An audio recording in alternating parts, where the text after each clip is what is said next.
বিকাশ থেকে এটিএমে টাকা বের করব, এই কথাটা শুনলে হয়তো অনেকেই ভয় পেতে পারেন, কিন্তু আসলে বিষয়টা এতটাই ইজি। আপনি যদি এই ভিডিওটা দেখেন তাহলে বুঝতে পারবেন যে আসলে বিষয়টা কতটা ইজি এবং এটা আপনার টাকা কতটা সেভ করবে।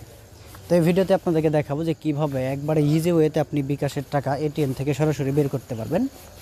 আর এটা কিভাবে বের করতে হয় সেই প্রসেসটা দেখিয়ে দেবো, প্লাস হচ্ছে এটাতে কত চার্জ কাটে এবং এটার লিমিট কী রয়েছে, সিস্টেম সহ যাবতীয় বিষয়ে ভিডিওতে জানিয়ে দেওয়ার চেষ্টা করব।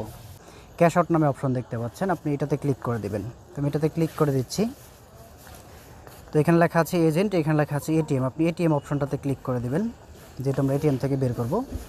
এটাতে ক্লিক করার পরে আপনি এখানে কিছু বিষয় রয়েছে, দেখেন এখানে বলছে যে একটা সিকিউরিটি কোড আপনার লাগবে। সিকিউরিটি কোডটা যখন আপনি পাবেন তার 5 মিনিট পর্যন্ত সময় থাকবে এটা ব্যবহার করার। 5 মিনিটের মধ্যে আপনি এটিএমের মধ্যে সেই সিকিউরিটি কোডটা টাইপ করে আপনি টাকা তুলতে পারবেন।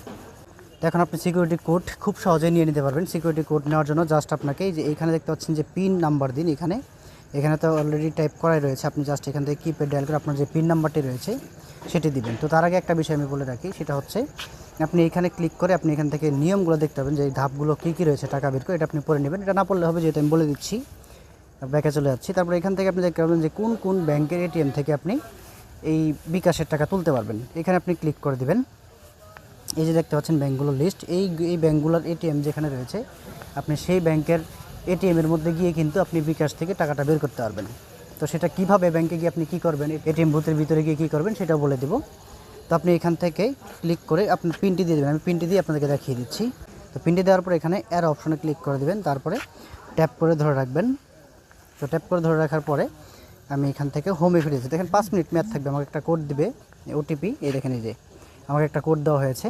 এই কোডটা 5 মিনিটের মধ্যে আমাকে এটিএমে দিতে হবে। তো এই কোডটা মনে রাখবো। আমি এখন চলে যাব এটিএম বুথের ভিতরে। তো আমি ব্র্যাক ব্যাংকের একটা এটিএম বুথের মধ্যে রয়েছি। তো এখানে আপনি দেখতে পাচ্ছেন মূলত এই পাশের যে কোণের অপশনটা আছে, বাম পাশের সর্বনিচের যে অপশনটা আছে, এটাতেই মূলত অপশনটা থাকে। তো এটাতে ক্লিক করার পরে আপনি এখানে নাম্বার দেওয়ার একটা অপশন পেয়ে যাবেন।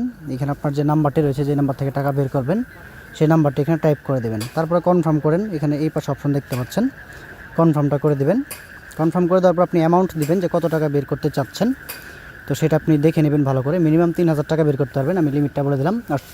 তো তারপরে এখানে আপনি কোডটা দিয়ে দেবেন, আপনার যে কোডটা আপনি পেয়েছেন সেই কোডটা দিবেন। এখানে আপনার পিন দিতে হবে না, জাস্ট আপনি আপনার যে কোডটা রয়েছে SMS পেয়েছেন সেটা দিয়ে দেবেন। তারপর আপনি সবগুলো চেক দিবেন যে নাম্বার, অ্যামাউন্ট, কোড ঠিক আছে কিনা।